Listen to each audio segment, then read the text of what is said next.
भीक मागणारी आजी म्हणून ओळख करून देत एका शांत आणि सुरक्षित समजल्या जाणाऱ्या मध्यमवर्गीय वसाहतीत घरात घुसून लहानग्या मुलाची निर्घृण हत्या करण्यात आल्याची धक्कादायक आणि अंगावर शहारे आणणारी घटना आज पहाटे शहराला हादरवून गेली आहे. तर याआधी चॅनलवरती नवीन असाल तर आत्ताच गुन्हेगारी जग या चॅनलवरती सबस्क्राईब करा. सकाळी नेहमीप्रमाणे शाळेची तयारी करत असलेली आई स्वयंपाकघरात काम करत असताना दारात काठी टेकवत उभी असलेली वृद्ध भिकारी महिला, "मला थोडं पाणी द्या, तब्येत बरी नाही," असे सांगत घरात शिरली. निरागसपणे आईने दया दाखवत तिला आत बसवले आणि पाणी आणण्यासाठी स्वयंपाकघरात गेल्याचा फायदा घेत त्या महिलेने घरात खेळत असलेल्या अवघ्या 6 वर्षांच्या मुलाला अलगद उचलून मागच्या खोलीत नेले.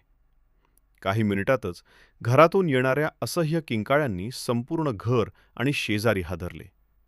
धावत येईपर्यंत त्या चिमुकल्याचा श्वास थांबलेला होता. त्याचे निळे पडलेले ओठ, गळ्यावरच्या खुणा आणि रक्ताने माखलेले कपडे पाहून आई जमिनीवर कोसळली. घरातील फर्निचर उलथापालथ झालेले, खोली नेले. काही मिनिटातच घरातून येणाऱ्या असह्य किंकाळ्यांनी संपूर्ण घर आणि शेजारी हादरले.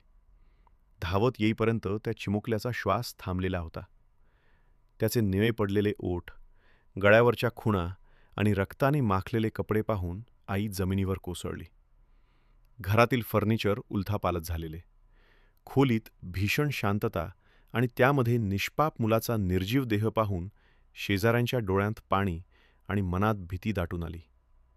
काही क्षणातच लोकांनी आरोपी महिलेला पकडून ठेवले.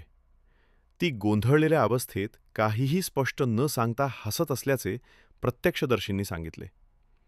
पोलीस घटनास्थळी पोहोचताच संपूर्ण परिसर सील करण्यात आला.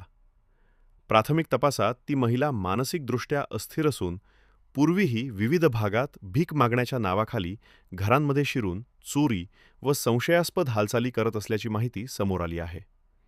या घटनेमुळे पालकांमध्ये प्रचंड भीतीचे वातावरण निर्माण झाले असून घरात कोणालाही सहज प्रवेश देऊ नका, विशेषतः लहान मुलांभोवती सतत लक्ष ठेवा, असे आवाहन पोलिसांनी केले आहे. एका क्षणाच्या दयेमुळे आणि निष्काळजीपणामुळे एका कुटुंबावर आयुष्यभर न भरून येणारे दुःख कोसळले असून त्या आईवडिलांच्या आक्रोशाने संपूर्ण परिसर स्तब्ध झाला आहे. निरागस बालकाचा असा अमानुष अंत समाजाच्या संवेदनशीलतेवर प्रश्नचिन्ह निर्माण करत असून या घटनेनंतर शहरभर सुरक्षिततेच्या उपाययोजना वाढवण्याची मागणी जोर धरू लागली आहे. धन्यवाद.